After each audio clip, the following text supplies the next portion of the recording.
C'est un parc réputé pour être calme. Le parc Georges-Henri est pourtant le théâtre de plusieurs agressions ces dernières semaines. 2 plaintes ont été déposées pour extorsion, mais sur le groupe de la commune, les témoignages affluent. Il y a quelques semaines, mon fils de 16 ans et ses amis ont été pris en chasse depuis l'entrée du parc. La frayeur a été grande, ils ont passé plusieurs jours avant de retourner au parc. Mon fils a été attaqué, son téléphone a été volé et son vélo endommagé. Ces agresseurs avaient aux alentours de 14-15 ans, ils se baladaient en trottinette électrique. C'est arrivé 2 fois à mes garçons le mois dernier. Ils ont essayé de voler le GSM de l'un d'eux après lui avoir mis une baffe. C'est le fait d'ados qui s'en prennent aux plus petits. Pour assurer la sécurité, 2 gardiens sont dans le parc en journée. Ils n'ont toutefois qu'un rôle de prévention.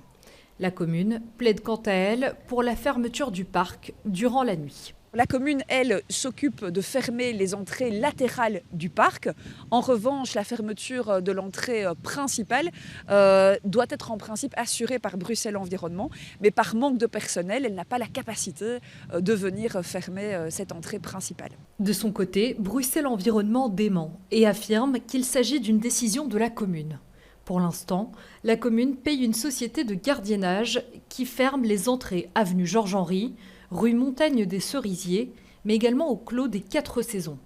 Il n'y a donc qu'une seule issue sur le square Meudon, ce qui permet à la police d'éviter les fuites. Il y a des caméras dans le parc qui sont gérées par Bruxelles Environnement et la commune a demandé que cette caméra soit reliée au dispatching de la zone de police afin que les images des caméras puissent être exploitées. La commune dit ne pas constater de recrudescence au niveau des plaintes concernant le parc.